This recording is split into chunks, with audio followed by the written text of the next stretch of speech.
Hi, it's Coach Schuman here for the Successful Life podcast.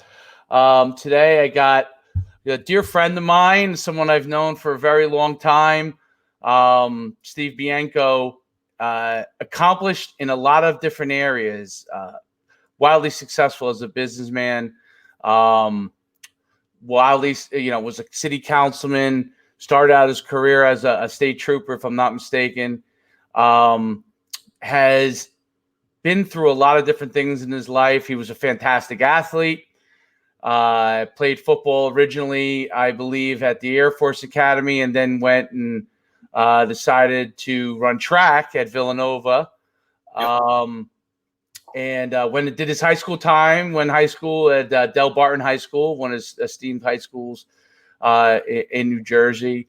A fantastic background. He's an African-American as far as his race goes, and reason why I bring it up, because we're gonna touch on some topics that are going on today, and I think he's, for me, he's a dear friend and someone that I truly respect, not just because he's accomplished and not just because I've known him for a very long time, but he's somebody that understands people. He really takes the time to think about things. And everybody has their own perspective, and that always, and we'll talk about it. I believe that should be welcome.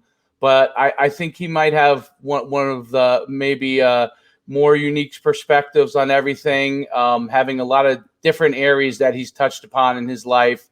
And we were talking about in the pre-part of the show. I first met him. I used to go to a day camp, and he did as well. And I said to him, he was probably, him and his sister were probably the only African Americans in the whole camp. So just as a kid, that's a unique experience in itself, and learning to the way of people of a different race, and he has a parent that's African American, a parent that's Caucasian. And I think he has a unique perspective on a lot of different areas.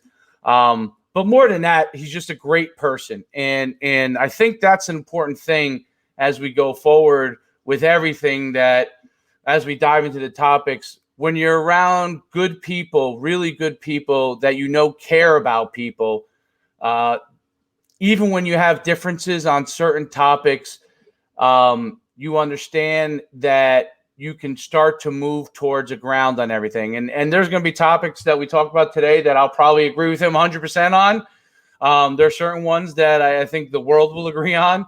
And then there might be some that we differ on, but I think it's important to have those discussions to move things forward. And I just wanted to welcome a long way of welcoming Steve Bienko.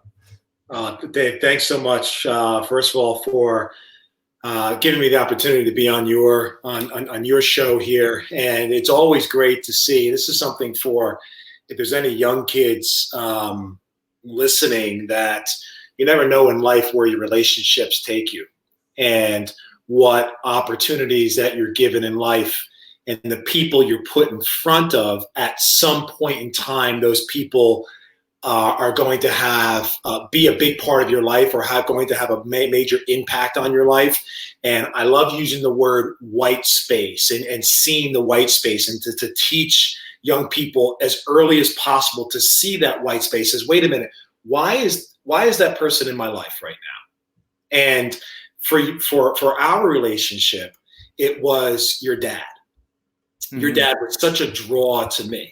When I was a young boy growing up, and his part-time summer job was the athletic director at camp. And, right. and it just so happened that a boy like me growing up, and I looked at your father as someone that I could look up to, right? So you mentioned some of my background. I grew up looking like I look, and I grew up in a very rural town in Northwest New Jersey before anybody was out there living. Right. And so I came out to Willow Lake Day Camp, which wasn't that far away. It seemed like it was miles and miles and miles away from where I lived, and it really wasn't that far.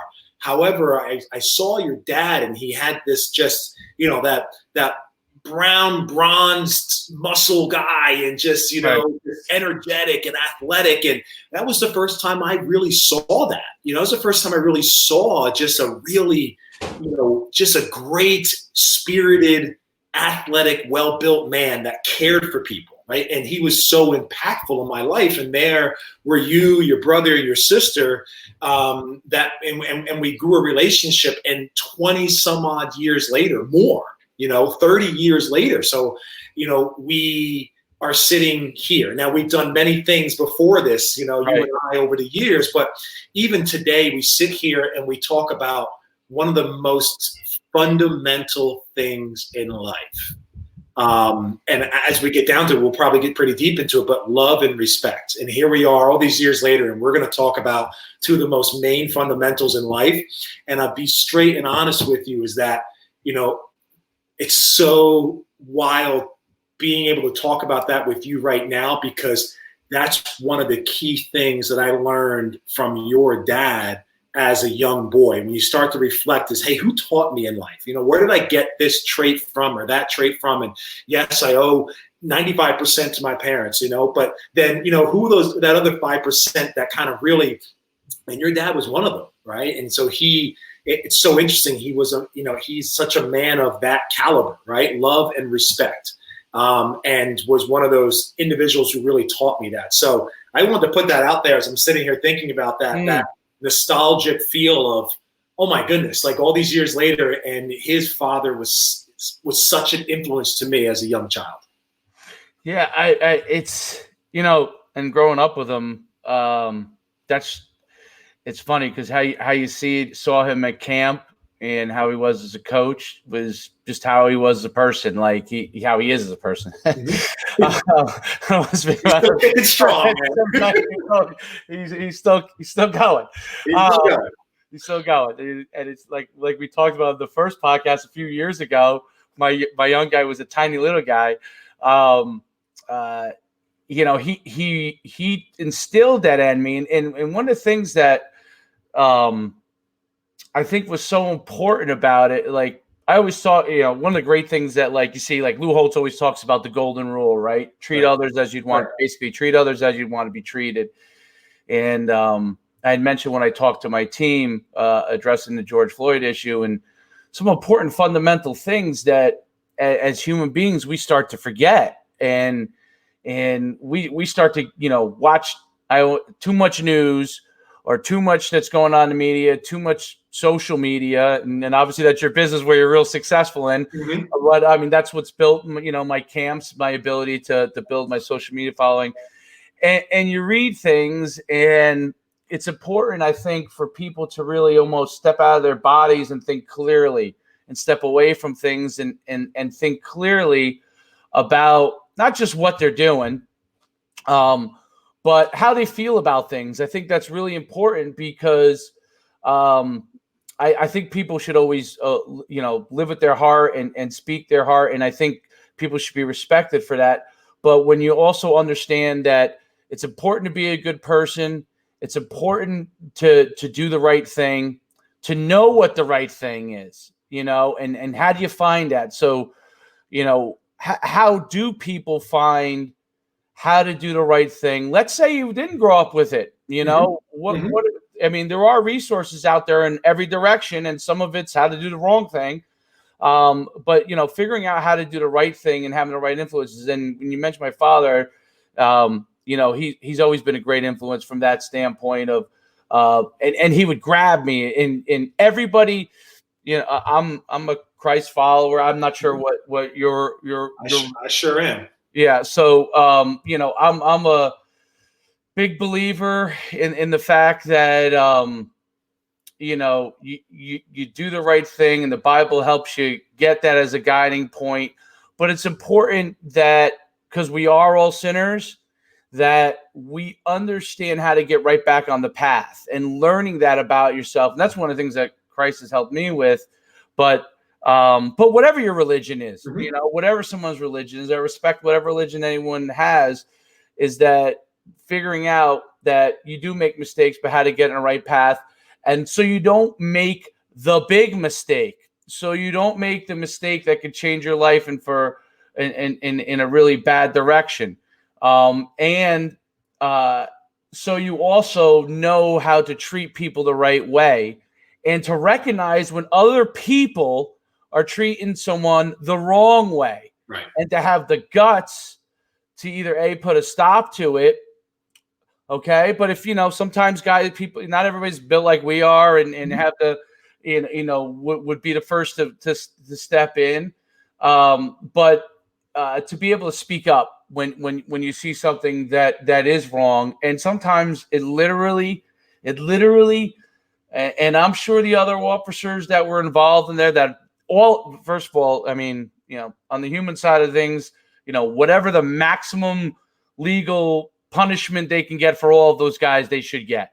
Mm-hmm. But if you were one of those officers that could have made and had an opportunity to even just speak up and move the man slightly out of the place, probably would have saved his life. Probably. Now, there still would have been hell to pay for those guys, Sure. But probably would have saved that person's life. And then, if they saved that person's life, they would have in turn probably had an opportunity to save their lives. And now, it's in a whole different direction because of that. And I think, we have to figure out what the lessons are from that. And, speak to a little bit about that yourself. You were a police officer. What are some experiences you had that things you learned from it? One of the things I've been thinking about, and yes, for anybody listening, and I think it's always important to sort of qualify yourself a little bit so people know where your background is. Yeah, sure. So, I was a state trooper in the state of New Jersey, which is one of the greatest police law enforcement organizations in this country, hands down, has been since 1921, and continues to be of such. And, I walked in there at a time when the New Jersey State Police was up against the wall. And there was a turnpike shooting at the time. And I'm sure you remember that. And then New Jersey listeners remember the turnpike shooting and what unrest that brought to the state of New Jersey. And actually, it began the state police to be under a consent decree for the very first time in state police history.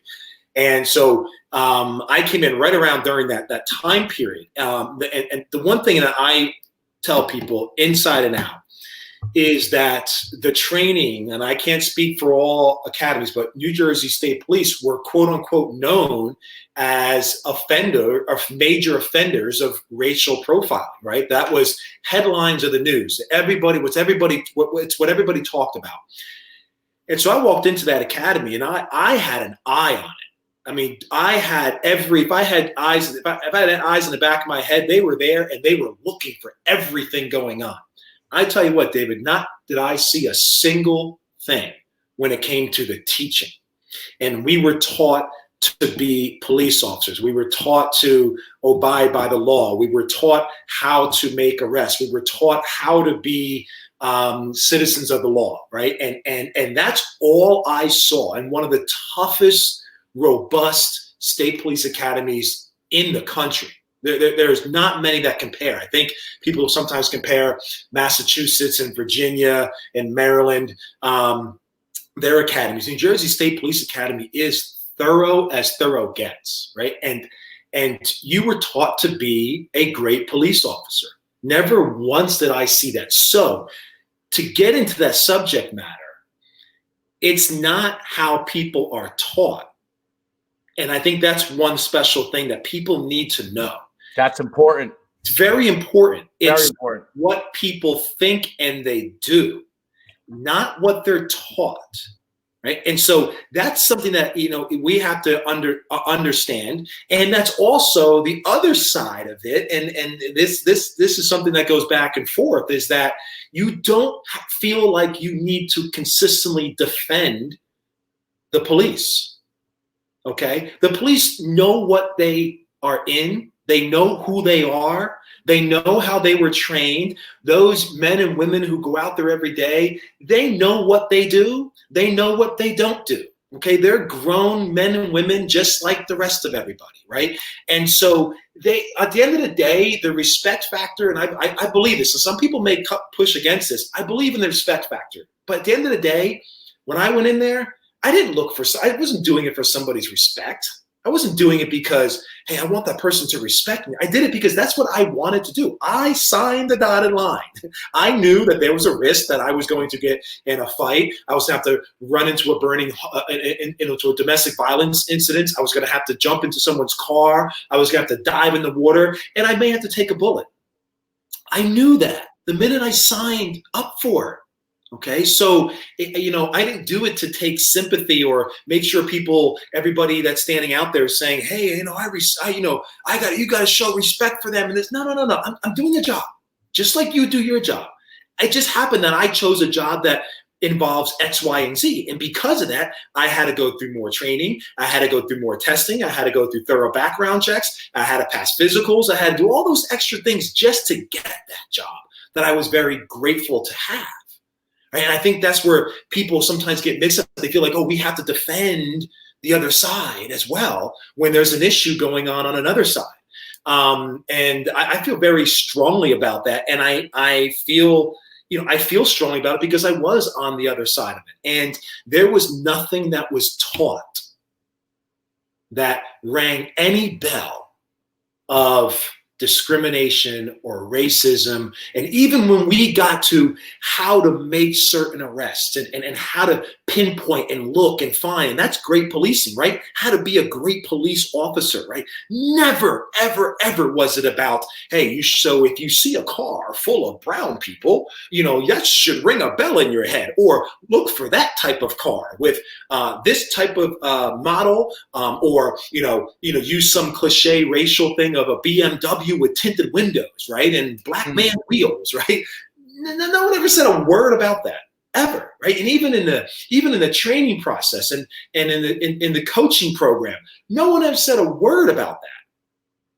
Okay, so if people made bad acts, which they did, and I even saw myself, and not even just on the racial side, but on all sorts of sides, the sexual side, the marital side, I saw a bunch of stuff, right? So there's people that do wrong things all over the place. There's people that steal money from the city because they're the city administrator and they steal $500,000. Does that mean every city administrator is a thief? No, not at all. Does it take away from the fact regarding that we have racism in our country? Yes, we do. We have deep, deep racism in our country. Above my pay grade to figure out why. I questioned it. I was driving today and still asking the question, why?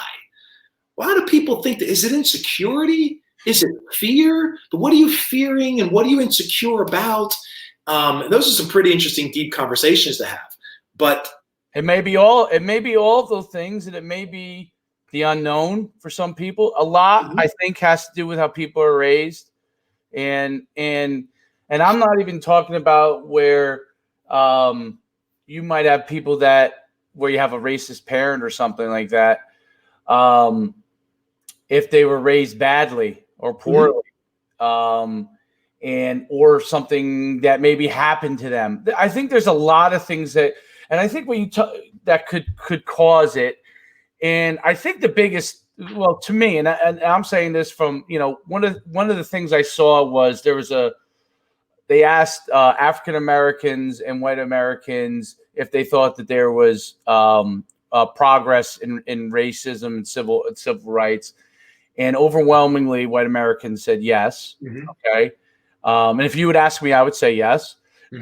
And overwhelmingly, African Americans didn't see it the same way. Okay. Now, I think people would be blind to think that there hasn't been progress. There's been a lot of progress if you were to look at the totality of things. But if you look at human treatment, I think people have to separate the two in a sense, that if you look at institutionally, has there been improvement? If you were looking and this is why I think you get divides on things institutionally, because they talk about systemic racism and where is it? And there may be institutions where it does take place, and there may not be. It may not be in other institutions. But what has happened institutionally or as a country in the improvement versus where individuals can be two completely different things. And I don't know if this is perception thing or not, but perception wise, this is where you can get one group thinking that it's improved dramatically, whereas people who have individual experiences where they've dealt with racism will say, well, no, I still deal with it. Okay. I'm a Christian. My father's Jewish. Okay.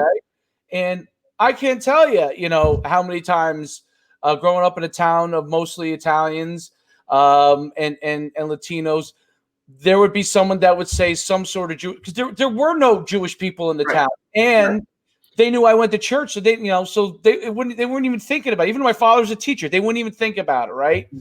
And I'd have to correct them. Sometimes when you're younger, you get in fights over this stuff.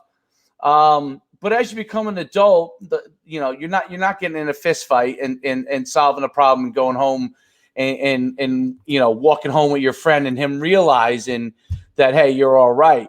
As you become adults, when those issues happen, the stakes are a lot higher.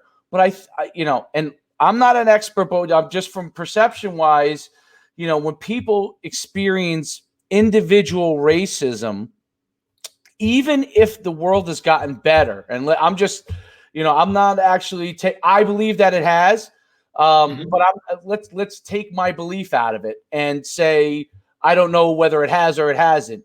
When someone experiences individual issues with it, it is going to be very hard to feel like it hasn't improved. And I think, when I see the political sides and whatever political side someone's on, I might be on one side, you might be on the other, you take that out of it. What you do have to address, okay, is that if people are still experiencing individual racism here and there, let's say someone only experienced it 2 or 3 times in their life, okay, which it should be 0, but people, there are people everywhere, and I'd love to think that we could stomp it out, but I think it's, you're throughout time, if we go through throughout history, there's always been bad people, and in Christianity we say, hey, the devil is everywhere, and you got to be able to fight it, and you got to recognize where it is, and racism is one of those devilish things to me. All right, and but when someone has an individual experience with it, then it's going to change your perception, in my opinion, of how bad it may be. Because if we all live in perception, right? The reality that we live in is what we perceive. And, if I'm feeling sad at the moment, I could have the greatest life in the world and have the most money. And you know what? I'm feeling sad, right? Why is there suicide among very wealthy people? You would say, hey, they have it all. Well, why does that happen? Because they're not happy with themselves. So you have to take someone's perception and understand their perception on something, because something happened to them. It could make them feel like, hey, there is racism everywhere. And maybe there is racism everywhere. I'm not saying whether there is or there isn't. I'm saying we have to start to understand that everybody's an individual and they have experiences. And when they have experiences, and especially a negative experience, okay, I think about my own life. A lot of, if I use football, I remember my bad plays. I don't remember as many of the good plays, which most of the time happened. But I remember the ones when I was terrible, right? So we have to be understanding of how an individual thinks about it. And then these conversations like we're having right now, have this conversation and start to figure out how can you talked about the white space, bridging the gap. It's bridging the gap between where you believe, if I believe here and you believe here, where is there a common ground, and how important is it for us to get to those common grounds, and where do you bend and where don't you bend, right? Like when you see what's going on here, and when George Floyd was killed, which I said it right. I said it within 4 hours of it. It's murder. Those guys should go to jail for as long as possible. And everyone involved, that should be the case. And I believe that every single police officer wants this, that's a good person, and a good police officer wants the same thing because it helps their profession. But then at the same time, I see then all of a sudden they're vilified, right? And we have to be able to understand the difference between where changes have to be made and then not to vilify, and otherwise all it becomes is, okay, we march, Black Lives Matter today, everyone marches, for a certain amount of time. We start to get different things. Like I saw NASCAR is getting rid of the Confederate flag. Is not allowed. No one's allowed to bring a Confederate flag. Right. I think that's a good thing. Yep. And that's another area, David, that I always love to pop in there. That I attended NASCAR races for 15 years straight, never missed a race. Another one of those weird perspectives that you don't expect to get out of somebody. And so I sat there the entire time of watching Darlington, South Carolina, Daytona, all over the map, as to all the biggest hotspots, as to where the deep cultural side of NASCAR was. I went because I love NASCAR. But you brought up a point there that I wanted to make regarding how perception is between two different types of people. And you made the point of, hey, a predominantly majority of whites have said that, hey, yeah, things have improved. And the majority of blacks have said, no, things really have improved. Now, here's the difference. There's in the moment and there's the law. The law has improved. So the perspective of somebody that's only looking through the glass of the law, that has improved. So if you're not actually living in the moment, then the only thing you have to grab hold of is what is consistent, and that's the law, because you're not living in the moment of what's actually happening. So no, you can't restrict me from going into a restaurant because of the color of my skin. No, you can't keep me off the ballot from running for an election. And yes, there were times that I haven't always been in agreement with it across many different areas, but there was the assistance programs to make sure that a certain amount of people of color got into universities and were not denied. And so there's certain areas that I agree with that and certain areas that I don't. Right. But there are laws that back certain things from happening and going on. Right. And so that may be the perception that things have improved. Okay. But now when you live in that skin in the moment, you look up and say, no, that person's looking at me the same way that they used to look at me. Maybe now they just can't do anything about it, without getting in a lot of trouble or without losing their job or not losing a certain amount of friends. No, they can't do that. That doesn't mean they're not thinking it. And that's one of the areas that I really tried to work on over the course of my life. It was just something I did because I grew up in such an interesting community, an interesting life, in that I always tried to look for it, just so I knew. Doesn't mean I'm not going to talk to somebody. Doesn't mean I'm going to throw them out with the trash, because I believe in love leadership. And so I wasn't going to throw that individual away, but I wanted to recognize, I wanted to know. So I would watch. I'd watch their eyes. I'd watch what they say. I'd watch their emotional cues to make sure that I had a good understanding of what this person was, because there are some really good fakers out there. Some really, really talented fakers, right? And so I always wanted to make sure, and I'm sure I missed plenty of them, but I wanted to make sure I saw that. Sometimes I sought out to say, hey, how can I help change this person's impression so that they can see people differently than they do now? Because it wasn't about, hey, I want to change your life. I want to say, hey, I think if they see this better, they're going to be happier in life, because right now that person's looking at me with anger. Anger is not good for your health, no matter what it is. So if you're looking at me with anger for some reason that I have no idea why, just because of my appearance, then if I can help you become more accustomed or learn more or become more sensitive or lower your level of ignorance, then you know what? That can reduce a bit of your anger, which will probably make you a happier person, which may make you a better husband, wife, parent, representative of your company or representative of your organization, or just a better person. That little bit less anger. Because I know the way you're looking at me is just anger. I don't know why. But so I always tried to find that. And I think that's one of the big differentiators when people say, oh no, things are so much better, or this happens, or you have that, or look how much this has changed. One of the things I try to I pointed out to my company. You don't see this much in the history books. And you don't see it a whole lot on videos because they're done in clips. But I want anybody listening, if you have the opportunity, watch the real not live, but the real original recording of Dr. King's I Have a Dream speech. Really watch the original and look at the crowd.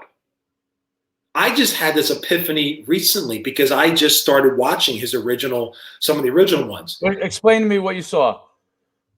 Thousands and thousands and thousands of white people standing next to black people. White women standing next to black men. Unbelievable. Now, in the reprints, in the short clips, do they let people see that? No, not as much. They let a couple little things see here and there. They try to make it seem like, oh, it's just like, a liberal group of few. No, it wasn't. There were thousands of whites there. And that is something that I think is something to be very proud of, right? And so has much of that, even that little piece, has much of that side changed? I don't think a whole lot of that has changed. I think, like I mentioned, the laws have changed to assist and to make people feel as if things have changed. But I may be backtracking a little bit, but I think it's very important for people to see and recognize that there were thousands of white people standing there. And you made this comment, I want to finish this point. You made this about how people are brought up. Yeah. Okay. And I don't buy that because, and I say that again, I like to say these things, and this is how I mentioned to you earlier before we got on backstage. I mentioned to you, like, this may be the one little subject matter in life that I can actually really talk about and feel like, go ahead, come at me, because I think I've got a lot more of this than most people. And Scooter Braun said this. I listened to a podcast with Scooter Braun and Tony Gonzalez the other day. And Scooter Braun said this the other day about one of his mentors, that there is such thing as luck. Luck is a big part of success. And I say with something like this, it's nothing I did special. I'm lucky. I'm lucky because I'm one of the, what you would call OG mixed people. Because when my parents had me, I was one of the first that you could legally do it. Now, there are plenty of mixed individuals from obviously all throughout in time. Mm-hmm. Now, but they had to pick a side. They had to either be black or they had to be white, right? They either had to, they either were, if you go way back, they were either enslaved or they were passing, what people call as passing. A word maybe that is not well known, but it's an actual word that, if you were passing or not, that means you passed as white. And so that's gone on for you. But legally, I was one of the early beginnings of you can legally, my mother and father could walk down the street legally, get married, have children, the whole 9 yards. Okay. So I say that because my father is a German immigrant with Nazi background. And with completely ignorant racist parents. You're telling me that people change, or it's all just about how they're brought up? Baloney. It's what you think and what you want to do. And he didn't have anybody around him. He didn't have mentors like we have now. He didn't have any of that stuff. Okay. He just saw in himself. He just saw it himself like, wait a minute. Nah, that's not right. He had a father that would spit racial slurs. My grandmother didn't even talk to my mother for years. My grandmother wouldn't see me until a certain time, and then she did, and she fell in love with her grandson. and then started talking to my mother after that. So don't tell me people can't change, or don't say that, it's just all, or using that excuse. It's the same way around. Listen, I say the same thing. Oh, I'm from the ghetto, or this or that, or I don't have any of this. No, not true. Especially today. There are all sorts of ways. I'm not saying it's going to be easy. Nothing's easy. Right. It may be difficult, but you can do it. You can figure it out. You can climb yourself. You can get where you want to get. That's not an excuse. I don't think it's ever been an excuse, besides the fact of if there were laws preventing you from getting into college or going to a good school at all. Today, yes. So there are ways that are better for people to succeed. And that's one thing that people have to, on both sides of the fence, don't just rely and say, oh, well, that's how I was brought up. That's an excuse. Oh, well, because I was brought up in this area, I don't have the benefits that someone else had. That's an excuse, right? So I just wanted to point that out. Yeah, well, personal accountability in creating your own change. That's an amazing, by the way, that story blows my mind. That's an amazing story of personal transformation and figuring things out for himself, like your father figuring things out for himself. But I think personal accountability is a big part of it. And actually, I think that kind of brings me to, what you talked about with Martin Luther King. I find for years and years and years, that's one of the people I always point to. And for the very first time, I was shocked when I saw protesters dismissing Dr. King's message as not enough. I don't know if you saw any of that stuff. That was one of the things that actually bothered. Now, obviously, we're in our 40s. Okay, we might not want to be in our 40s. We're in our 40s. We are. Okay, and maybe we're from a different generation of things, but the millennials and maybe the generation behind them, I don't even know what you call that generation, but they don't understand Dr. King in the same way that we might, even though we weren't born during that time period. It was still a very prevalent person, at least, through our mid-20s to 30 years old. But now you have kids that don't even identify with him. Not that they don't know who he is, right, but the messaging and the fact that it's just, I point to it like this. When my father would talk about, he loved Franklin Delano Roosevelt, okay, because he feels that they helped get us out of the war and the depression, and we won the war and all that kind of stuff. To me, that's just like a mythical figure, right? Like right. Franklin Delano Roosevelt, yeah, he's a person we turn to in a page of history and we read about, and maybe to kids, Martin Luther King is even to African Americans, that as much as they respect him, he's now a holiday, and they don't view it with the same validity, even though they should, okay, because history is the most important teacher you have, sure, good and bad. But they don't, I guess, get the message as much, especially during this time, obviously, where a lot of people are angry. There's an important movement that's going on with Black Lives Matter. Part of it, and we talked about it backstage, people don't always realize that not only, obviously, Black Lives Matter, that's important. And when people dismiss that is a darn shame. But there's also a political part to that too, which maybe we'll touch on a little bit later, because they're actually also an organization. So there's two different things there, some the same, some not. But when they dismiss Martin Luther King's message and say, hey, he hasn't been active enough, I feel like it's somewhat disrespectful to Martin Luther King. But what would you say it could possibly be something that they don't resonate with there? Do you have any thoughts on that?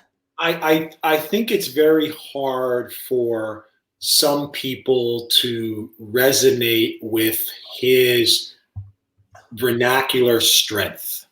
And I think that's what made him so special, because his rhetoric is like a great rock and roll song. It never gets old. His words are so precise. And I use his speech during one of I do a speech class, a public speaking class for 7th, 8th, 9th, and 10th graders this summer. I'm doing it for about 3 months now, and so it's a 4-week program. And I use his speech at the end after we really learn some ins and outs of public speaking.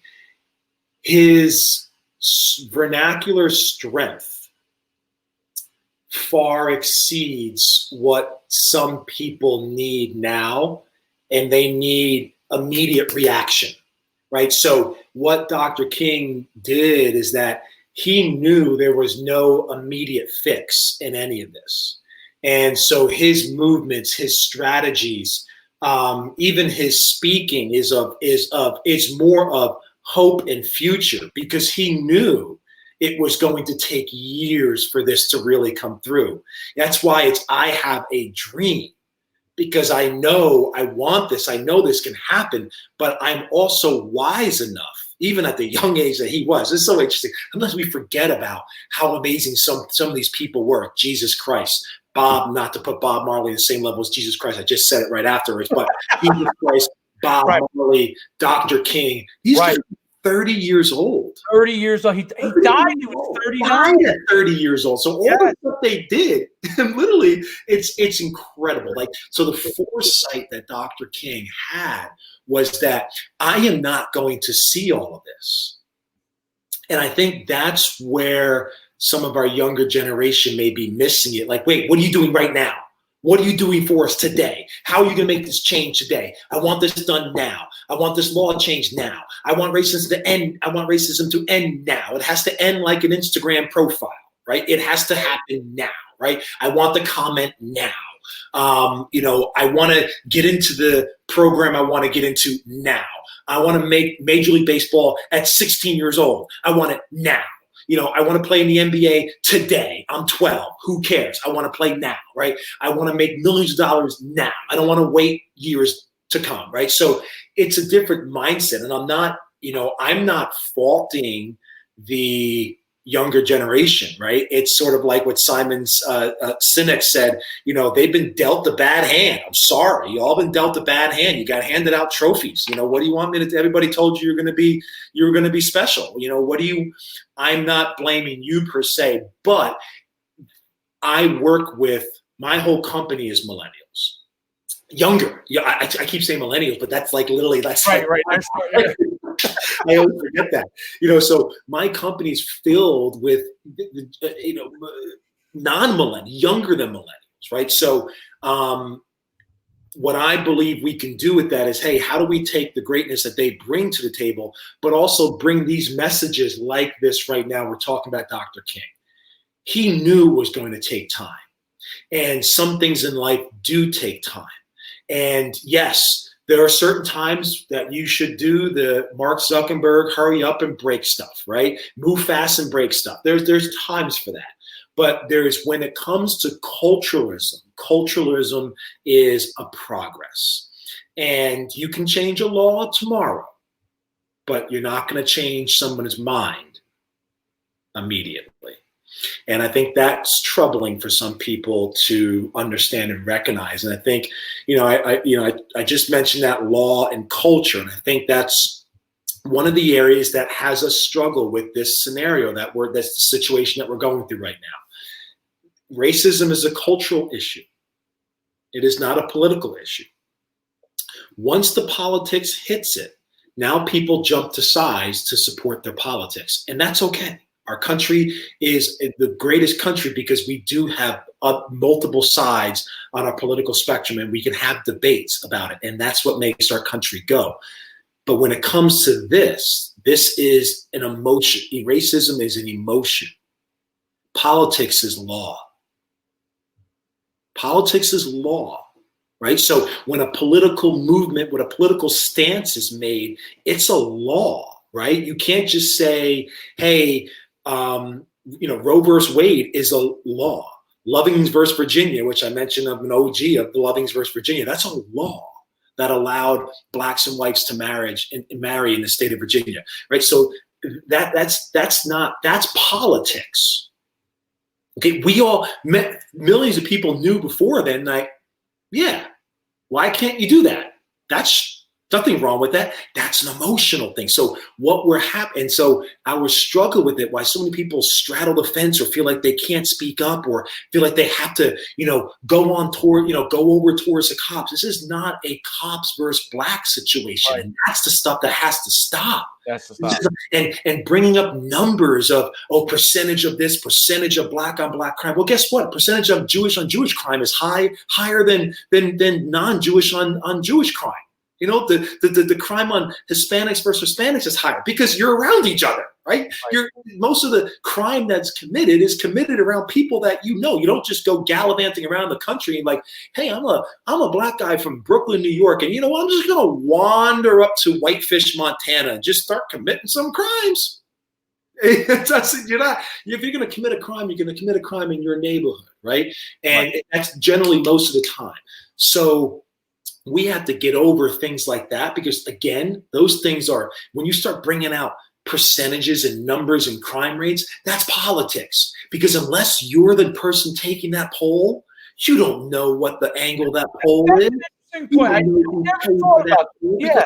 Polls are there because our polls are based upon politics, right? Yeah, so I never thought about that before. It's a really interesting point because that's one of the when you go through, like, if you turn on Fox, you turn on CNN, you're gonna see two totally different things, right? Mm-hmm. And obviously, whatever side someone's on politically, they're gonna start to watch whatever side that is. Okay, and everything is probably somewhat in the middle, what the reality is of the actual world.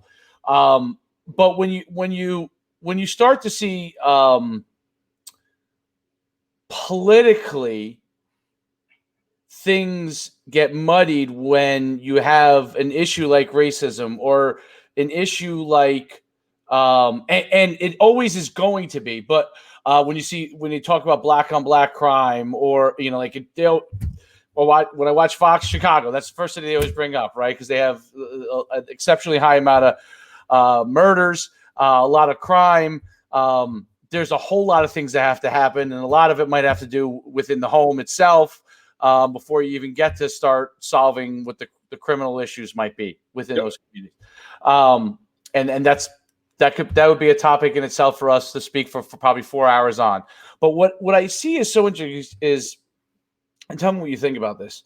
When George Floyd was killed, unless someone was a bad person on either side of the political spectrum, I would go as far as to say 99% of America, okay, maybe I'm a little naive, but let's say 1% of America didn't agree with it. Maybe, whether it's 1 or 5%, whatever it is, the overwhelmingly vast majority of people saw something evil happen right there, a murder happen on video, and felt anger towards what they saw and thought, these police officers should get punishment for it, okay?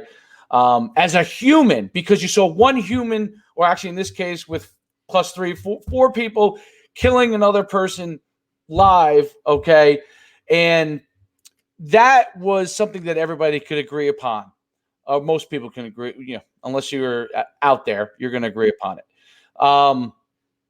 The thing that then I thought was where it started to get political was once protesting started, once there became engagement with police and the people, and then politically, how did you handle the protesters? That very first night, I thought, was a I mean, not a lot of people are talking about it now because obviously there's been a lot of riots and looting and stuff like that in different cities. But that very first night, how it got engaged, and I thought about this at the time when I was watching it, and I thought that the police, I thought the mayor there didn't handle it properly, put the police in a bind, but I thought they were in a bind in general because if they acted very strongly, okay. And what you really had to do, because you had a lot of angry protesters, which means you would have had to act with force, things would have happened. You probably would have had a good chance of putting it down. Maybe not. I don't know. Maybe you would have had a growth overnight on it tenfold. Who knows? But they were in a bind because they didn't want to be associated with Derek Chauvin, I think is his name. I don't like saying it, but associated with him, right? And that goes, people didn't. I don't think people realize Minneapolis police chief is African American, Correct. and so if they took strong action, which obviously in retrospect you feel like maybe they should have took strong action because maybe that would have stopped and you wouldn't have had as much of an issue and maybe you had more peaceful protesting, but no one really knows. Mm-hmm.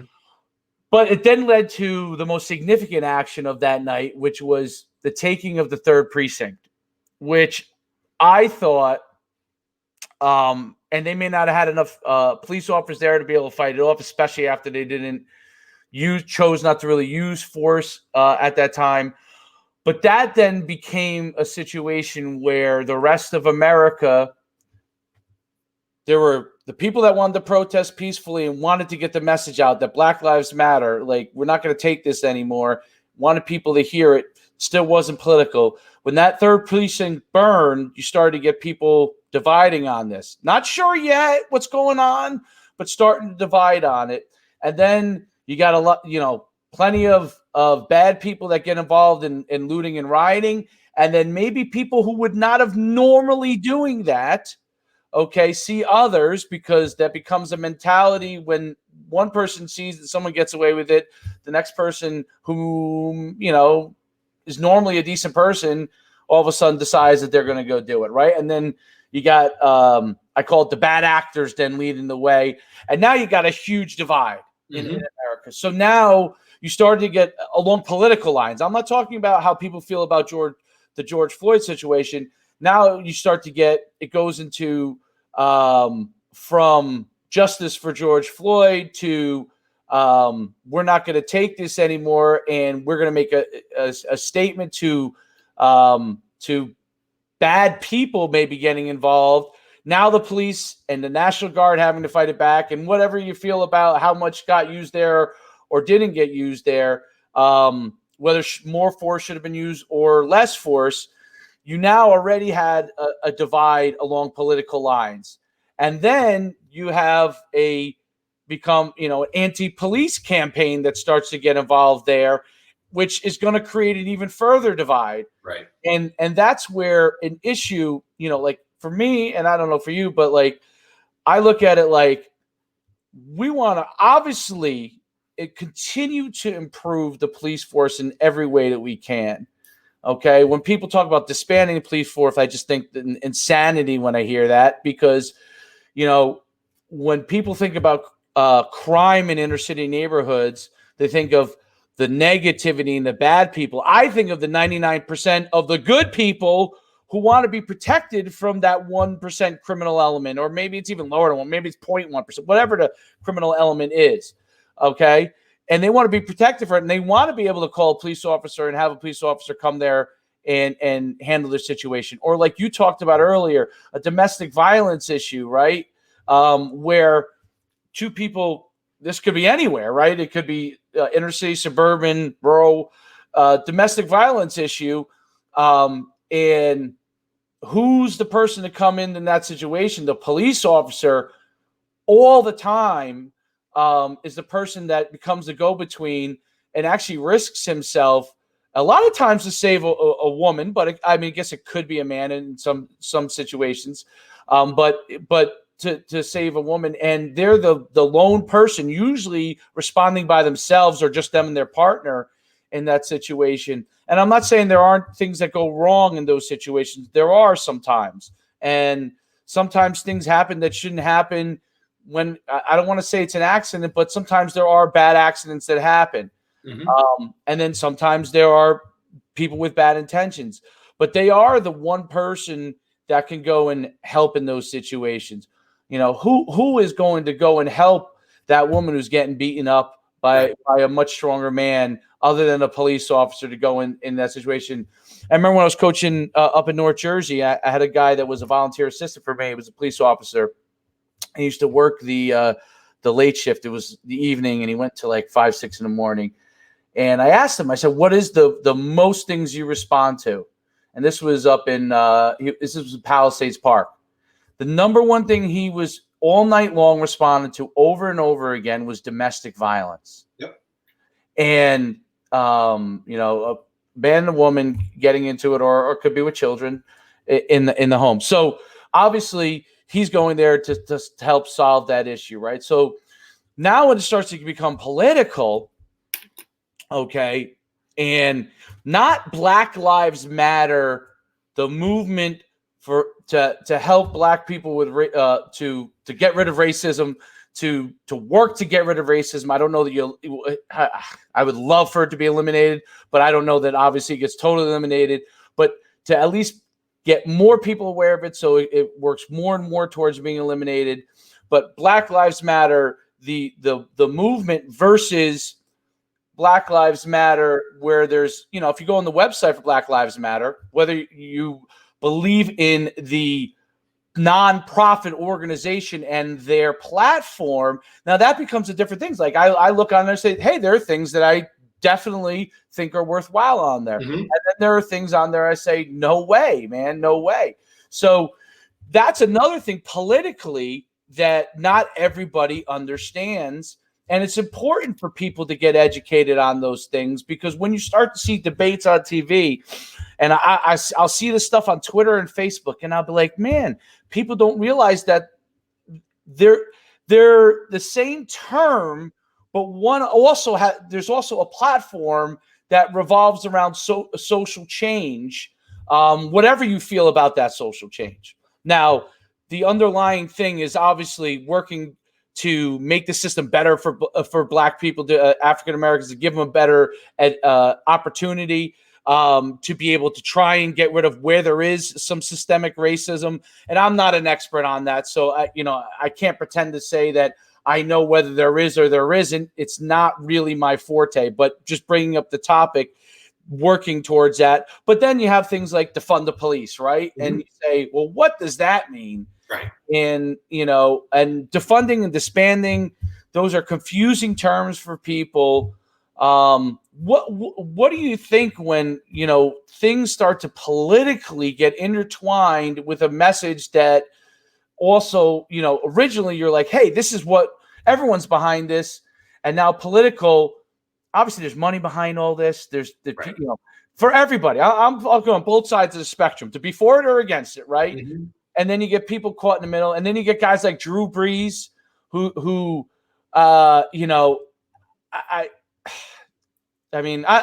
talk about that before we talk about Drew Brees. Tell me what your thoughts about, the thing I was talking before to Drew Brees. So you talked about, obviously, first and foremost, the word defunding is a political word. Do we use that word in our general normal nomenclature of words we use? And I'm going to defund my 401k account. I'm going to defund my child's bank account. We don't speak in that language. So it's a political term. So again, people are pushing that politics side. Defunding a police force is obviously, and I hope this can be obvious, is not the direction to build confidence and progress in our country. Making drastic changes is. Now, the problem we have in our country on two fronts, and we live in our country, and I'm not going to say that we're bad, and I don't want anybody to think I'm saying this. I'm just going to speak the factuality about this. The one thing above and beyond our Constitution, which I believe very strongly, that we have above everybody else, and I think that that's one thing that has us stand alone, is that we have this awesome thing. Now, other countries have great things as well, not taking away from them, but we have this awesome thing called our Constitution, and it's phenomenal. However, we also have this other thing that stands on top of a mountain in big block white letters on the West Coast, in this little tiny state called California, that separates us from everybody else in the world. We have this thing called Hollywood. And Hollywood has truly changed how and who enters our military and our police force.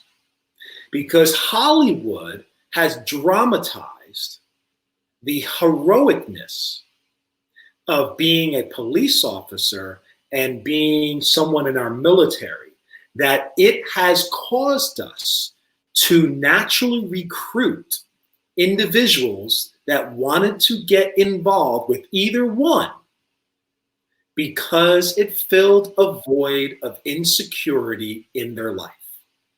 Now we have a lot of people that get into both for strong, outstanding, valid reasons, and I'm sure you know some, and I certainly know a whole bunch that got in because they believe in something, and it's not an emotional charge that's going to fill a void in their insecurities. One of the issues we have in our police forces is that some of our bad apples are there because of their insecurities. And that having that job makes them feel whole. Just like we can have in the profession of sports and coaches. We have some very bad coaches, and generally speaking, they're bad because their insecurities rise way above their abilities to coach. And our great ones, our very greatest ones, yes, they all want to win, but they all want to win at the game called life. It's not just about winning the football game. It looks like they want to win the football game. They just want to win at life. And they want everybody that's in their world to win at life. Right? So we have that issue in our country above any other. Now, and it's another little piece I can speak of. My wife's Canadian, so I spent a lot of time in Canada. And I watch and look from those different perspectives. I look at race relations, okay? I look at the police. Now, there are many sections of Toronto, Canada, and Ontario. I'm not saying everything is hooky-dory, but I tell you what, you can go to a Jays game and not see a single police officer. And there are people from all over the world, all colors, all races, all religions, walking around in and out. But you can go, I've gone to an entire Jay game and not have seen a single police officer from the time I parked the car, walked in, watched the game, walked out, back to the car, and never saw anybody. Okay? Now, they're not defunded. It's just a different style. And people, technology? What's that? Are they using technology? They're using a cultural way. Let's think about it. It's natural for us. When you see force, you put your guard up. Right, sure. Okay? That's natural. It's a natural human instinct. And when people act, and you can feel the bravado of some police officers and some military, you can feel that bravado. You don't see that bravado in some of those other police forces. And I'm one that I have a high level of respect for police officers. So many friends, and I was one myself, and I still hold it near and dear to my heart. So anything I say, I'm just kicking it real when it comes. Right.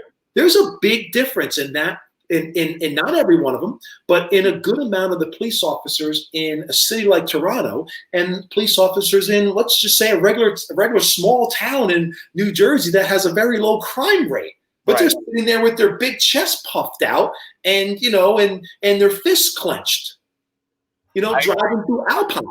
So here's what I'm going to tell you I'm going to give an interesting Canada story. And you tell me what you think about this. Because it's interesting that you say that.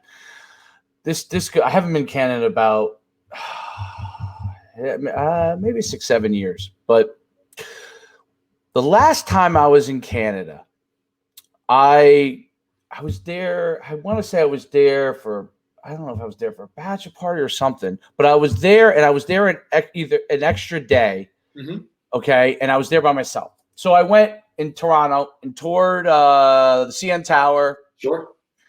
Walked into what was it? I guess it's the Blue Jays Stadium. I walked in and walked around there. And as I was coming back through downtown, down by where their subways are, whatever it is, I didn't take it, but there was a homeless man laying on the street. And I was walking, and there was a homeless man. It wasn't bothering anybody. He was sleeping on the street. And as I was walking, I happened to walk by him. There are people coming from some soccer game, whatever their team is there. Yep. And I think it's Toronto FC. So these guys were coming from the end. Maybe they were drunk or whatever. They were a little bit behind me, but they start yelling at this homeless man. And I hear this yelling. I'm thinking, are they yelling at this home? I'm already kind of past it, but I'm like, are they yelling at this homeless man? And just kind of how I am, I'm like, started walking slowly. I just thought, everything in my head was like, something bad's about to happen here. And then I start hearing loud yelling at and kicking. You know what I mean? And I turn over, they're kicking this man. Okay. This guy's just sitting there. And look, there's no police anywhere. Okay. Which this is why I brought it up in my head.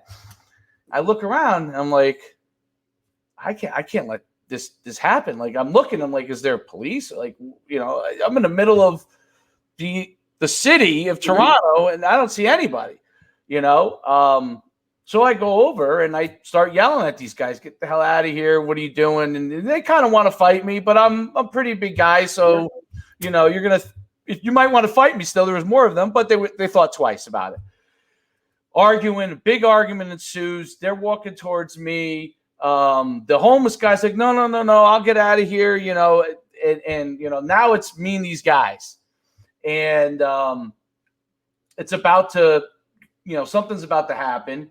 And some people from across the street who also came from this, I guess, soccer game come across and say, hey, you guys get out of here. All right. Now, these guys were white guys. Okay. But the race was irrelevant. But these guys happen to be white guys. And they yell at them. And the guys, they're pissed off, but they get out of there. Okay. And the homeless guy was, very thankful. I don't know where he went from there, but he was thankful that he didn't get his butt whipped for simply being there on the street, right? And they were yelling all kinds of things at him that I really didn't understand because I wasn't from Canada, but like get a job and stuff like that, right? So it dawned when I walked away. I thought, man, if I was home and something like this was going on, even in a smaller town, but in a smaller town, maybe you would have still had that kind of situation. But definitely in the city, somebody was going to call 911. Police officer would be there within a minute. No police officer ever came down. It resolved itself, but for me, obviously, I wasn't from Canada.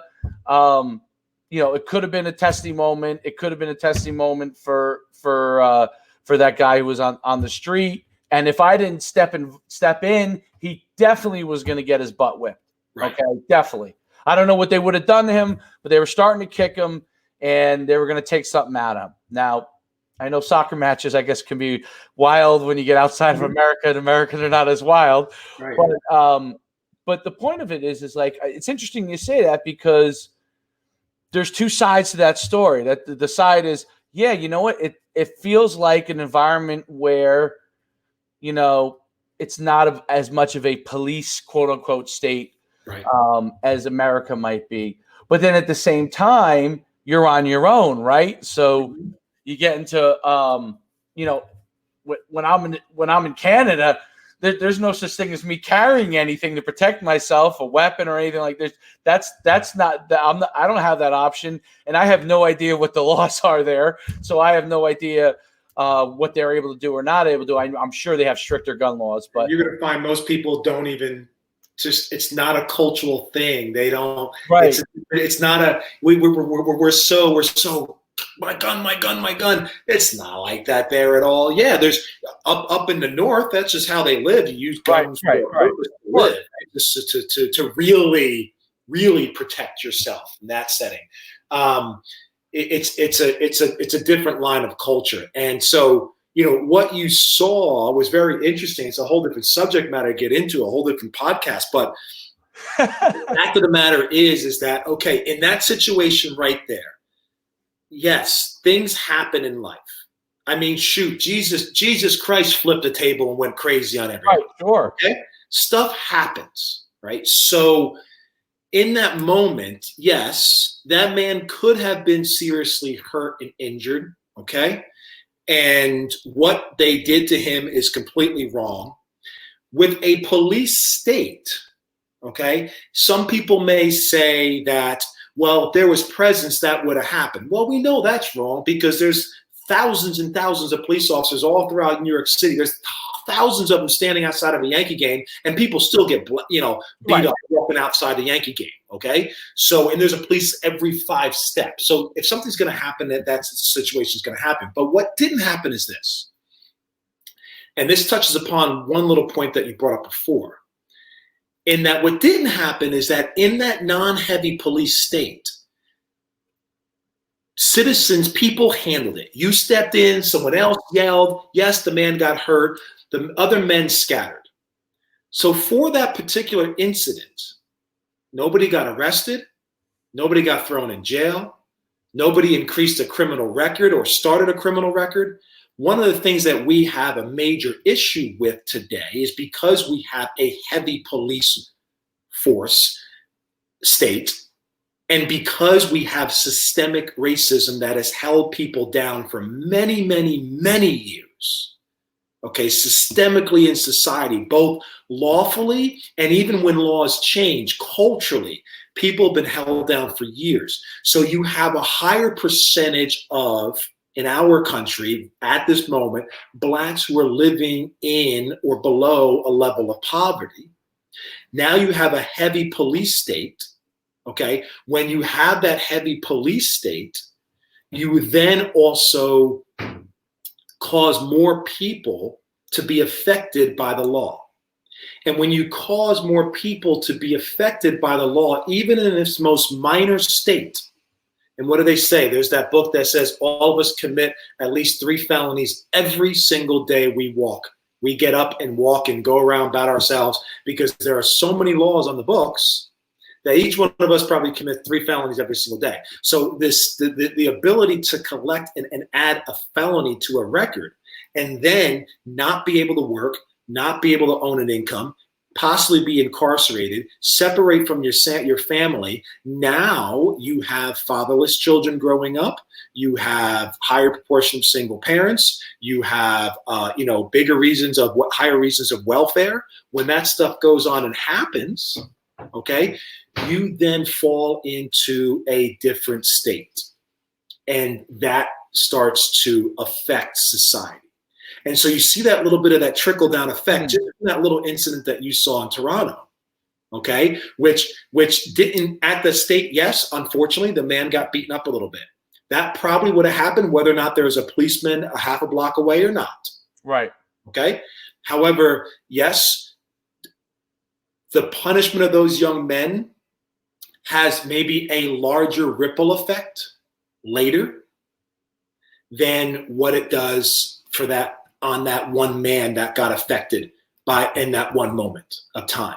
So once individuals roll themselves into some kind of incarceration, whatever it may be, you now fall into what we call, hey, you will act like the people you're surrounded with. So show me your 5 best friends, I'll show you the person that you are. So now if your 5 best friends are sitting in a jail cell and those are your 5 best friends, well, you will start to evolve into that. No matter where you came from. Right now, yes, there's that minority people who are going to fight their way through, and because they may have support coming from the outside as well. However, you're now in that state, that mindset state, right? And that begins to snowball. That becomes that butterfly effect. Right? And I think that's one of our major issues today, in that, we also unfortunately have a higher percentage of our young men and women who go into the military, whether for one reason or another, that come back with PTSD. Now, a lot of them are also going into our police forces. They're going into our police forces. And that's just one of those jobs. Would we have someone like that flying an airplane for United? Heck no. And I, I'm one that, I went to a military academy. I respect what someone went over and did. However, there are consequences from that. And because of that consequence, that should also mean that, hey, because of that, you may not be fit to be a police officer at this time, which requires a certain level of mental capacity at that particular time. That brings up a very important issue is filtering at the beginning, right? The right people. versus when somebody starts to have an issue as a police officer, or that becomes a pattern. And it does get a little bit muddy because, right, you have unions involved, Yeah. right? So, which are a whole different thing. So you could theoretically solve one issue with a law, but then the union, which rightfully should be protecting the officer, that's why they're there. Correct. That's what people don't understand. Like, why does the union protect? That's what their job is, to protect the officers, because otherwise they could get fired for, no matter how you feel about unions, one way or the other. The reality is they could get fired for something maybe they didn't do, right? And lose their livelihood. So there is some level of protections that they do need to have, because they do such a difficult job. So then the question is filtering at the beginning. How do we filter in the beginning? You talked about training is exceptional. When you were going to become a state trooper, the training is exceptional in preparation, right? So it's important for people to understand that. Is filtering an issue there? Is when someone makes a mistake, is that the next issue? And how do we answer that? And then the other issue is going forward, what do we do when the union obviously has to protect individuals and protect the police force? How do we solve all those things, and how do we solve it through policing? Does technology become something that helps us? There's pros and cons to technology, right? There's definitely pros and cons to it. What's the movie Minority Report? Remember that movie? I don't know. Sure thing. Right? And the whole thing about anticipating crime and they almost eliminated crime, but then they were anticipating it, and where's someone's free will to change what their action is going to be. So I think it's important that we figure out those things. And how do you figure that? Well, what is something that you're thinking there? So one of the areas I first think about is the selection process. We place such an emphasis on certain jobs in our country in the selection process, and the amount of vetting that we do with certain jobs. I don't think that we can make any mistakes when we're vetting for our law enforcement. I don't think we can make a mistake, just the same way that we can't make a mistake for people flying our airplanes. I think our vetting process has to be above and beyond something like that. I think they vet more. Realistically, I think they vet much deeper for people working at Goldman Sachs than they do in our police departments.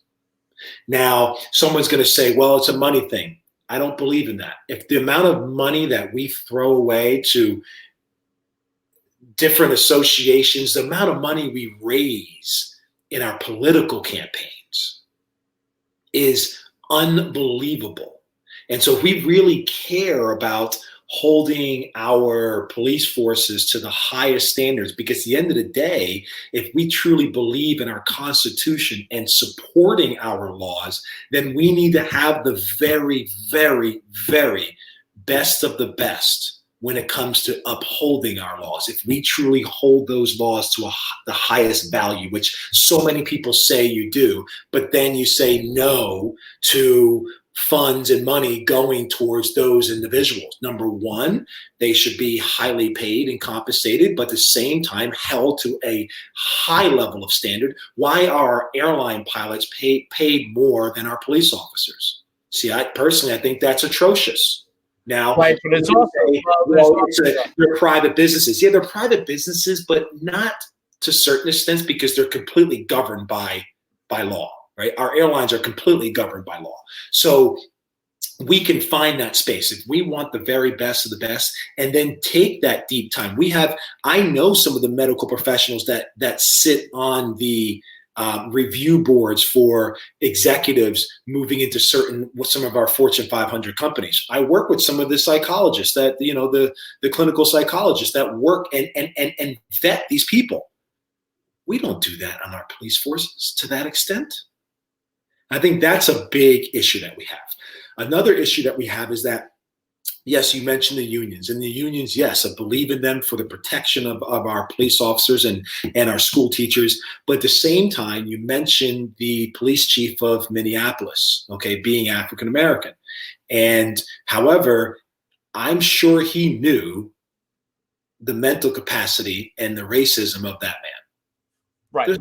There's nothing he can do about it, though. He couldn't do anything about it. He couldn't really, unless there was something legally bound there, he couldn't fire him. He couldn't discipline him unless there was a real line that was broken, and he could do that. Otherwise, he'd be in jeopardy by the mayor, the council, or the union itself. Right. He'd be in jeopardy by the union itself, right? Because that's one of our issues as well that falls under. So one of the things that I spoke about is that, we have boards of education. Why don't we have boards for our police departments? Why don't we have real boards for our police department? I'm on the board of education in my town.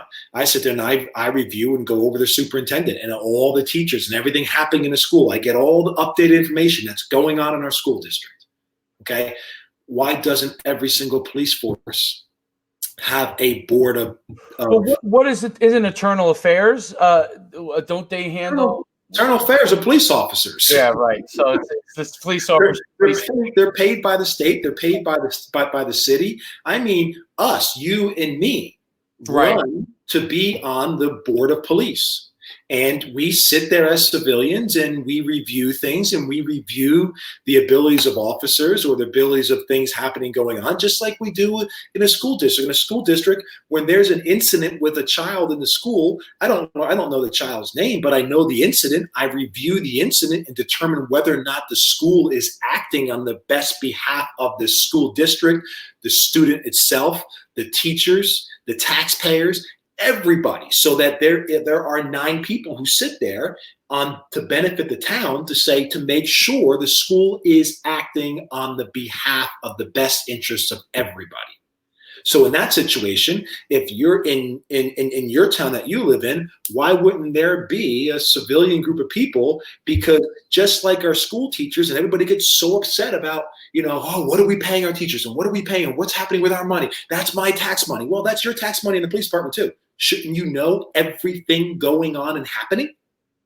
That's interesting. I never thought about that. That's a really, really interesting point. It's a really good point. I'm actually writing that one down because I never thought about that as a actual way of doing it. It could make a significant change, especially with, I do think the front end filtering is, I saw it pointed out that in good times, they have a shortage of police officers because everyone's getting, jobs in that area. And then in bad times, obviously everybody's rushing to be a police officer so they can kind of vet better. Right. So what times you're in will dictate, we've had pretty good economy for a while. You're going to have less people running to be police officers because they want that back end pension down the line, and there's less need for that. So there's a lot of factors to it, but I think it's really, really interesting having a board to make decisions on it, because you get another factor that both the union and the police commissioner can agree to help them make those decisions. It's almost an arbitrator, right? Like you have in baseball, you have an arbitrator, and you have someone being able to make decisions on those kind of things.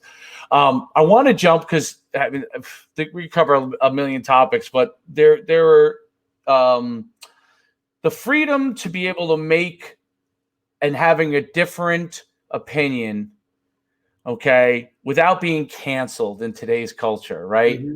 So, and the reason why I bring up Drew Brees, because the question that I got asked to him when he gave his answer, they didn't put the person asking the question in front of it, so you would have a little bit more context.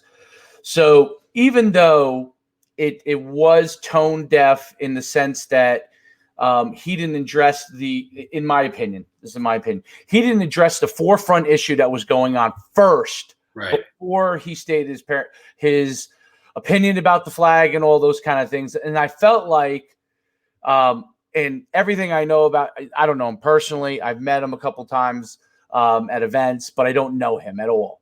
But he's always been a pleasant person when I did meet him.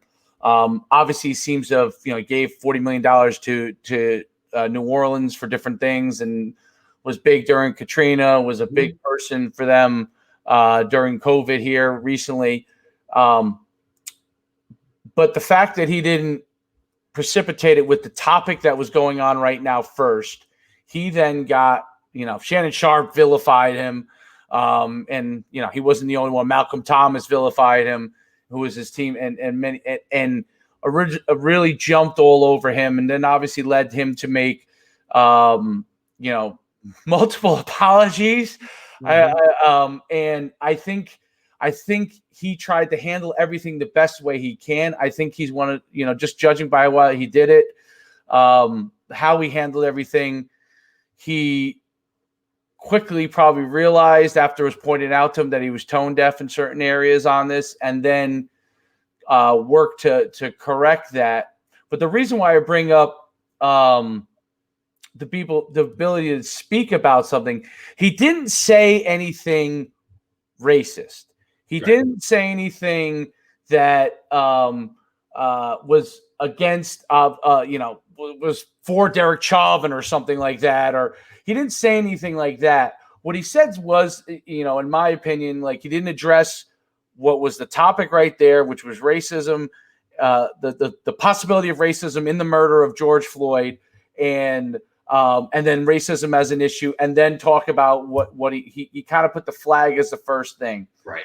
And it made me think, because I was definitely, when Kaepernick first took a knee, I was definitely like, because my father was in the military, and, I was raised to stand before the flag with respect.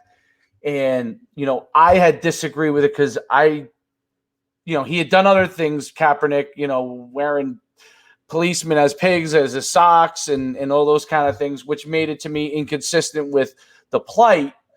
But then obviously with this coming out with George Floyd and everything, my viewpoint began to change, not about Kaepernick's intentions. And that's a big thing to me. Kaepernick to me is a different issue somewhat than this issue. So when people kind of, again, politically mesh it all together, you begin to create the divide. Now, where I was kind of thought, maybe Kaepernick was wrong, what he was doing before, I now maybe see things a little differently as far as with respect to the flag and how someone could feel like the flag did not represent them. I get it a little bit more when you see something like this happen with George Floyd. What did bother me was not that. I believe that, Malcolm Thomas was correct on some of those things. Shannon Sharpe was correct on some of those things. What I thought that they were a little bit unfair about was someone having a right to their own thoughts. And then this happens in other areas, and then canceling them out and viewing someone who has spent, as far as I know, his whole life being a good person, not a racist, plays alongside African Americans and players of other races, has been a leader in his community, in the locker room, and to make him the enemy was where I thought it started to go in a different direction. And then that is where you start to get, like, again, that political divide. So where I agreed on that, hey, man, if you're going to respond to everything that's going on right now, the first thing that you need before you talk about anything else is to show your support for Black lives, to show your support for the fact that this guy needed to be penalized severely, to go to jail, all those kind of things. And then, when they ask you that question, you say, hey, this is my opinion about standing for the flag. I think people can handle that. But then to take it to the next level and say, this guy should be canceled out for his opinion, to me, begins to defeat, the whole purpose of it, because if we want people to listen, like me and you were talking today, we have to be able to deal with that someone might slightly think differently. Correct. But they're not racist. Right. You know what I mean? And that's an important thing. You know, and for kids to understand that, like I coach kids, right? I want my kids to understand that you should do the right thing. That never goes out of style. Mm-hmm. You should always do the best you can, be accountable for who you are. Okay. Treat people fairly at all times, but also respect another person's opinion as long as they're respectful of you, right? When they disrespect you, that's a different situation. So, you know, I had a player bring up to me, one of my African-American kid, one of my smartest players. It's the smartest people on the team. He's going to Georgia as a student, not as an athlete, even though he could have played college football. Mm-hmm. And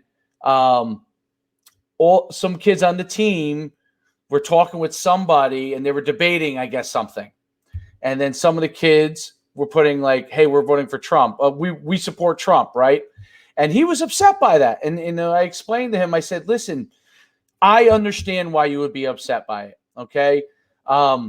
If you feel a certain way about Trump and you don't, if you don't think that, and this is his opinion, you know, is right for African Americans, that's his opinion, doesn't make it right or wrong. And if they feel that Trump, that your friends like Trump for whatever reason, and they want to vote for Trump, you have to be able to respect each other and understand that you could be voting for different people, still be friends, still, you know, love each other as teammates, still love each other as friends, but maybe have a slightly different opinion on something. You can have a vastly different opinion, Sure. But it doesn't make one person bad or the other. And I think that's a thing that as a culture, we're so quick to like just say this person's bad because they say that, you know, this person's right because this is what's right, because we feel this is the most important thing right now.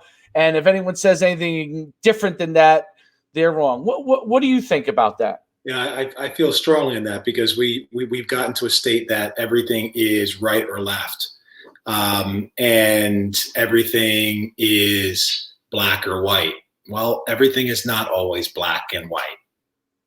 If that statement has any true value today, not every statement, not everything is black or white. Not everything is right or left, and we're very polarized in that way. So if we stand for one, we can't stand for another. And so in our situation today, you can stand by and say that, yes, we have an issue with racism in our country, especially against Black people. That doesn't mean that you're saying that you don't respect law enforcement. Where does one have to come in with the other? But Right. we get so polarized that we have to believe that. Or if someone says, hey, I'm voting for Donald Trump. Well, because you vote for Donald Trump doesn't mean that you act on behalf and act the same way as or have all the same beliefs as Donald Trump, or you tweet like Donald Trump. That has nothing to do with that. That means that you believe in his political agenda, which is fine. And that's what makes our country go. And so we try to do that to ourselves as force because it's easier. It's easier to put someone on one side or the other because then you can keep them your distance and you feel more secure with that by placing someone on one side or the other. And it's easier for you to vilify and win, right? We're always trying to, we try to win so much. We try to be on top. We try to be different. We try to be, and at the end of the day, we're all so much the same. And I think, you know, we struggle with that today a lot, that everybody has to be ID'd as something different than everybody else. And that my iPhone is different than yours. Mine's better. That is it talks and it communicates the same way. I can text you. I can do a Zoom call the same exact way. I can hear you exactly the same, but everybody has to have that differentiating factor. So no, I'm on this side or I'm on that side. And I think that's a big issue of insecurities that we have to overcome today. Well, I think that's a really, really big, important point, is that we spend so much time trying to differentiate ourselves from somebody else instead of realizing You can have your own individual characteristics. That's important. Your individuality. That's one of the things that makes us great as Americans is individuality. Mm-hmm. Okay. But understand that we are similar in more things than we are different, Yep. which is why we want to live in America, why we want to be here, why everybody wants the best for themselves, and why everybody wants the opportunities because of that. And we're more similar than we are different at the same time that we have our own individuality.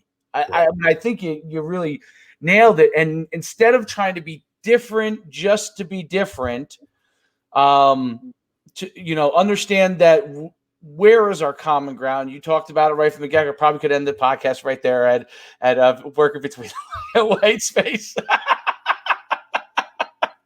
Right, but that would make it very interesting. Yep. So, but it's being able to understand that, define the commonalities, and then you know what else? Like, if you disagree on something, I don't understand why people can't just go, you know what? I disagree with you, and you know what? Hey, maybe down the line we revisit this, and maybe I turn around and say, hey, you know what? I think you're more right than I was, and that's okay. Like, the insecurity thing that you talk about, how insecure we really are, and understanding our own insecurities and learning about ourselves instead of, false bravado, right?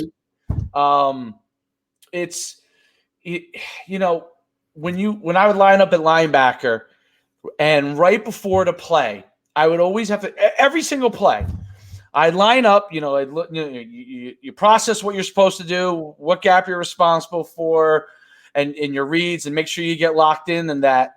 And the right before the play starts, the last thing I would say this to myself in my head every single time: you better be a badass. Yep. But you know why I'm saying this?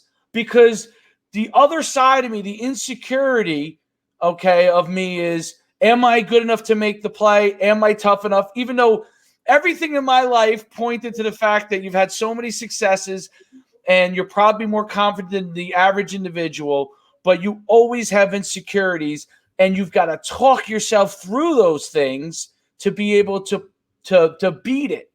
And I think that's what a lot of people do, where they allow their insecurities to create an emotion that if they thought about it the next day and let that emotion fly, they probably may have done things a little bit differently, right? Very true. And now in football, fighting that insecurity immediately is incredibly important, because you have to solve that problem now. Otherwise, someone's going to run you right over. But in life, being able to fight your insecurity, understand that you might have an emotion about something, and be able to focus to do the right thing is so important. I mean, when you brought insecurity up a few times, and you said you saw it in the police force. I'm sure you saw it when you were on the city council in politics. Yep. You see it in your workers probably. What do you think, people can do to overcome that insecurity that will allow them to have the freedom of, for me, praising the Lord helps me with that, but allows them the freedom to let good thoughts enter, solutions enter, and push the urge, which we all have, to fight. Okay, I don't mean to fight for what you believe in, but to fight somebody because they might disagree with you on something. What are some things people can do on that? Well, first and foremost, is that our biggest issue of insecurity stems from the fact that not enough of us have a true belief that there is something greater than ourselves, and that control is simply an illusion. And I believe that one statement there, that not enough of us truly believe that there is a higher power above ourselves, and we are mere servants. And the fact that control is simply an illusion, because that falls in line with the fact that there is something greater than ourselves. And so when we release that, that releases our need to hold on to those great depths of insecurities, and allows them to be free, to realize that I can't control that. I can't control that. And there is a higher power than myself. I am no greater than the man standing next to me. And I believe that when we are able to have those strong beliefs, it reduces the amount of insecurities that we have that cause us to make the mistakes that we do make. Absolutely. It's everyone's biggest issue that maybe they have to always continue to work on. One of the things that we talk about in Bible study is the flesh, not living in the flesh, right?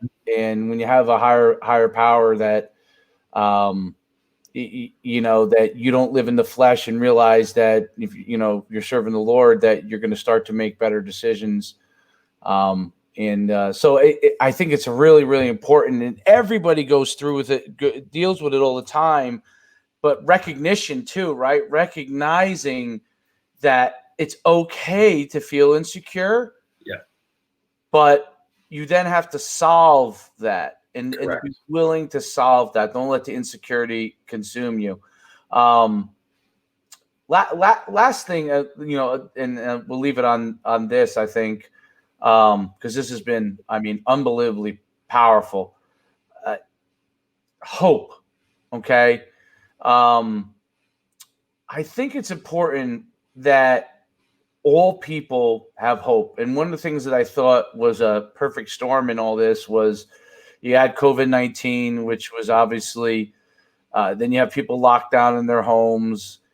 And when you take away people's hope, okay, because that's what starts to happen. Even the smartest people, correct, the most successful people start to begin to lose hope, right? And I think that's in mankind, if you take away someone's hope, which is, what are some of the things what made slavery so bad? Okay. None of us was alive, thankfully, during those times. Okay. It was terrible.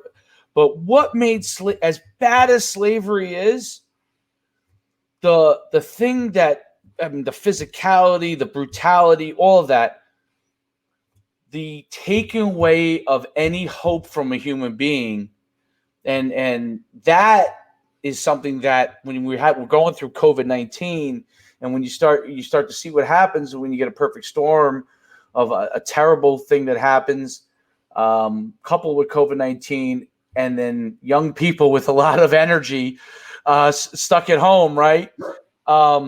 You start to get those things. What can we do as a society to always give people an opportunity to have hope? No one's saying people are going to, it's called Success for Life podcast. Success can be measured many different ways. How do we give people hope so they don't allow something that could happen to them to cause them to make a bad decision, to cause them to disrupt their life? What can we do to always give people an opportunity for hope? I believe that's the core competency of our largest leaders in our country. And I think that is the reason that we place them in the positions that they're in. At the end of the day, they have to have a robust amount of information about the job that they support. But their main role in our individualistic society, as individuals, we can succeed in our society, we can grow our society, we can grow ourselves. But our leaders are there to wrap ourselves with hope. And so that collectively as a group, we're using the energy of all of us, an equal amount of hope and vision that we use collectively within energy. And that comes from our leadership sources. And that's an area that we have to get so much better on. is that putting people in those roles, or people who should be or want to be in those roles, that lead with a level of hope, because we can do the work that we need to do to better ourselves. And when we better ourselves, we better our country, we better our society. And that is led by the leaders that throw hope in our direction, that help us guide. And then that energy disperses amongst ourselves. Right. And so the energy that you get from driving with hope, you're going to spread that to somebody else and to somebody else. And that becomes electrifying. Right. And it begins with our leadership sources. And they have to be a lot more forward stepping in creating a level of hope. And that's the one thing we have in common as a country. And that's what makes us great, is that we should be relying upon each other. We could disagree on things and we can have arguments, we can have debates, but at the end of the day, as a country as a whole, we should be under that same vision of hope and deliver that message equally by our leaders. And I think that's our most, one of the things that we are lacking today immensely, is that core competent leadership in all different areas. And that's even corporately. I'm not just talking political leaders, our corporate leaders, our educational leaders. It follows the same realm. There's so much about me, grab, I have to advance, I have to grow. You're in that position to lead, and leadership is about I believe and love leadership, but leading people and driving hope to them, because they'll do the work that needs to get done to better themselves.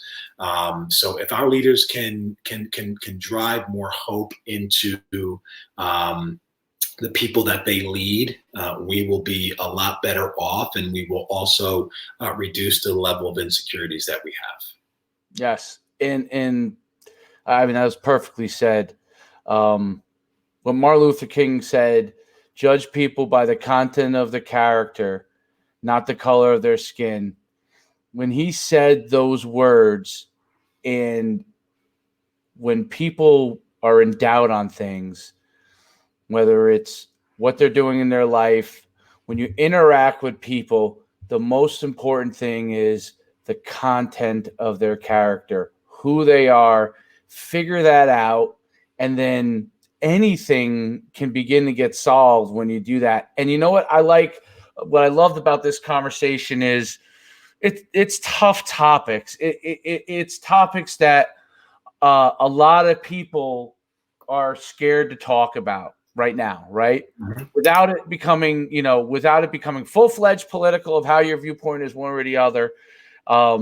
They're scared to talk about it. And I think in those times, it's more important that you get people that are going to have opinions about things, but know each other are good people. And those people start to talk. Those people who have the right intentions in life and with other people. And then they could spread that message. And then more people begin to have that conversation. Absolutely. Instead of the instinct to fight first, which everybody wants to fight first, right? Instead of being sappy about saying, hey, love first, which is the most important thing, it's about understanding and respecting each other and getting around people that you know and understand and respect, even if you have differences, and discuss these things. And some of those things could become policy, right? And the more, and then you also you could begin to recognize the difference between what something could become policy and what's something that is just an idea that can't go any further at this time. Right. And when can it go further? When can we revisit this so it can become a solution? And the world will never be perfect because people aren't perfect. But we can strive to be the best that we can be. And I think that we forget that fundamentally. I always say to our kid, it was on our shirts. We say, be the very best you can be. Be the best that you can be. Don't worry about what the guy next to you, like if he's faster than you, we could go. We're all doing the same training, so he's going to get faster. You might get faster, but you're not going to be as fast as him. Okay, you want to be the best that you can be. Sure thing. And whatever that is, you figure that out as a person, and then figure out how you can respect the other person, have a dialogue, and start to figure out solutions.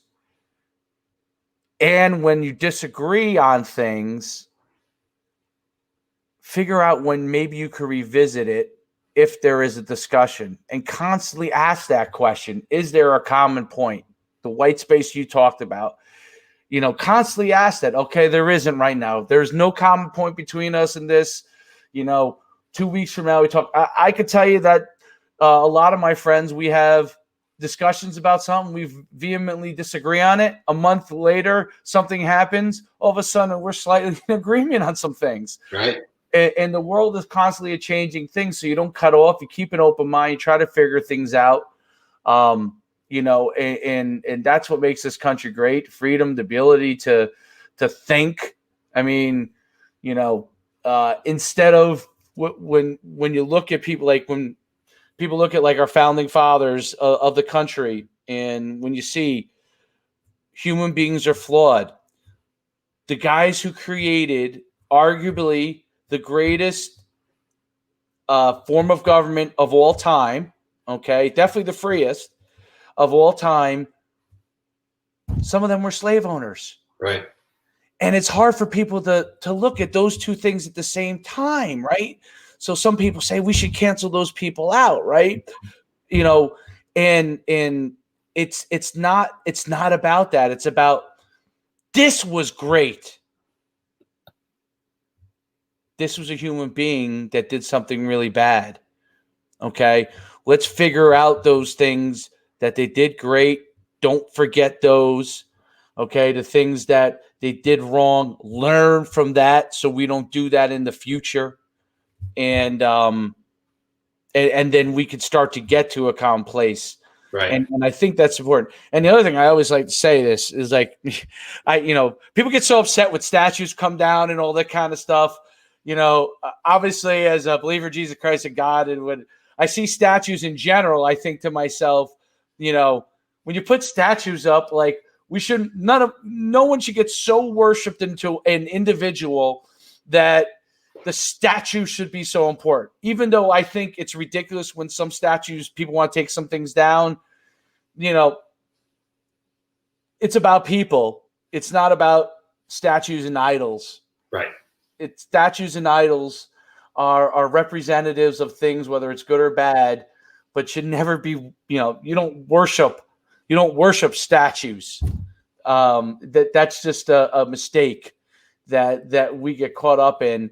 And, if the flag doesn't represent what you want it to represent, figure out how we can change it.